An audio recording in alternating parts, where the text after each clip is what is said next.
And welcome back to class, everybody. Today's Monday, November the 9th. I'm sorry this screencast is a little bit late. I actually recorded one last night, Sunday night, but for reasons I can't fully explain, the video quality was very poor, so I'm doing this one again. We're going to jump into class session 12, and I think you'll be pleasantly surprised with the amount of content that we have to cover for this week. And this is in preparation for working on writing project 4, your final writing project. But unlike other weeks, your draft is not due this week. Instead, you'll be working on an outline. There are two chapters in the textbook I need you to take a look at. That is Chapter 12, Making Academic Arguments, and Chapter 26, Avoiding Common Problems in Style, Grammar, etc. This goes along with the announcement that I posted this past week about common problems that I'm seeing in drafts and final versions. So between the two, that should cover most everything. There's also a PowerPoint on the working outline. I recommend you take a look at that. There are also two sample working outlines for you to look at before you begin working on your own. There is a practice grammar activity, and also there is a grammar quiz. So as I've explained before, if you do those two back to back, take the practice one first, then take the quiz, you'll do great. And we're also going to finish up Session 11 and Session 12 discussion board on thesis statements. Most of you, if not all of you, have already posted your initial post. This week we're going to be focusing on getting in 2 replies to other folks in the class. And then, of course, you'll be turning in your working outline for writing paper 4. So let's jump into the Learning Activities folder. And as always, there's your textbook. I won't open that now, but this late in the course, you know where that is. The PowerPoint, as I mentioned, I'm not going to open this one. However, I do recommend you take a look at it before you begin working on your outline for writing project 4. Instead, let's focus on the 2 sample outlines. We'll look at number 1. I won't go through this in its entirety, but point out a few things to you.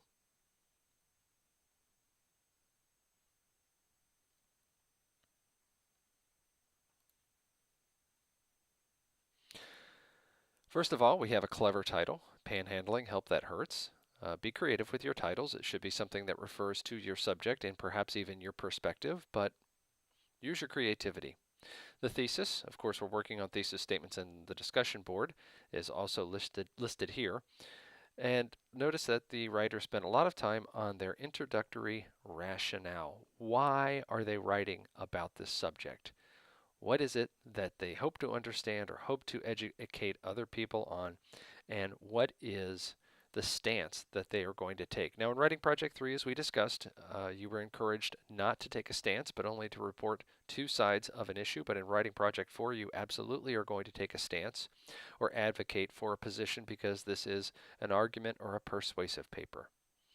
And then notice they also have the essay map, starting off with a review of the problem. And notice they include the sources that they intend to use that will address the overview.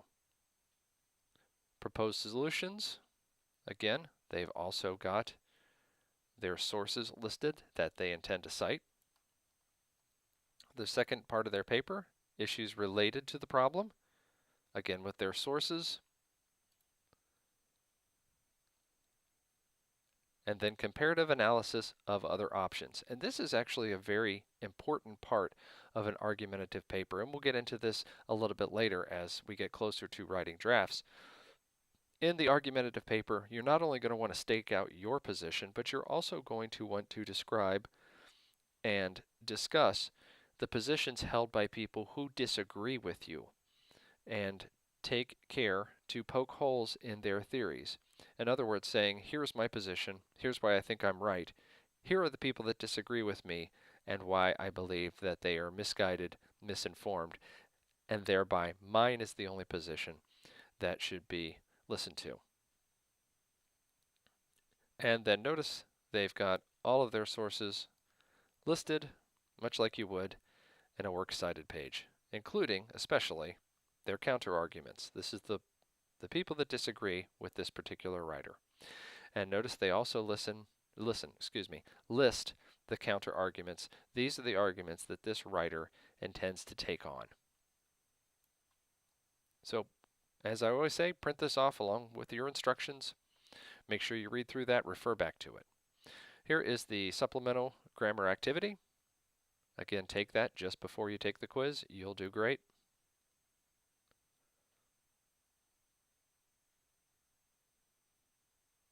And let's go into the assignments and the assessments.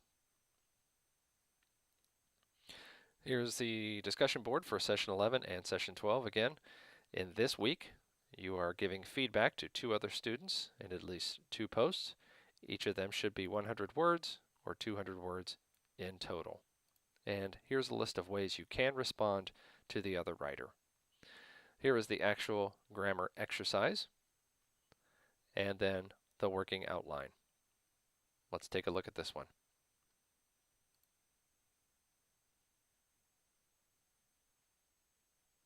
As always, print this off. Notice this is not the usual steps that we have for an assignment where it is instructions 1 through 10 and you only have to follow the first 6 for your draft because we're not to the draft yet.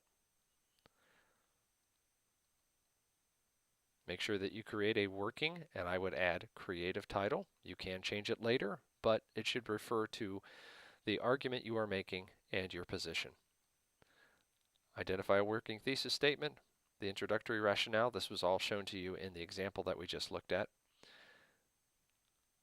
Develop your supporting claims, and most importantly, and I bring this up again because this is an area that some students have struggled with, develop a counter argument. And then, of course, you will conclude with your concluding rationale. But as you're writing your working outline, make sure that you are including the sources that you intend to use by section. So if at the beginning of your paper you're going to have an overview of the topic or the problem, great. But also tell me what sources you're going to use. You don't have to include which specific text you're going to include, just who is the source that is going to back up your position. So print this off. Your working outline, along with taking the grammar quiz, will be due on Sunday, November the 15th. I think we may have covered everything, but I want to take one more quick look around. As I pointed out before, there's tutor.com. The way this course is weighted, there's a whole lot of points associated with the 4th and final paper because it is assumed that your writing will become stronger and you will become better at it as the class progresses. So the 4th paper is absolutely worth the most. Even if you're very comfortable with your writing process, go ahead and look at turning it into tutor.com.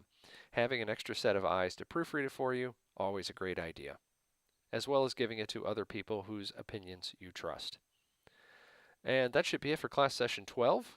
Again, reach out to me by text, 812-498-4200. You can email me anytime, mstenger and the number 1 at ivytech.edu. You can also call me anytime at 800-416-1747.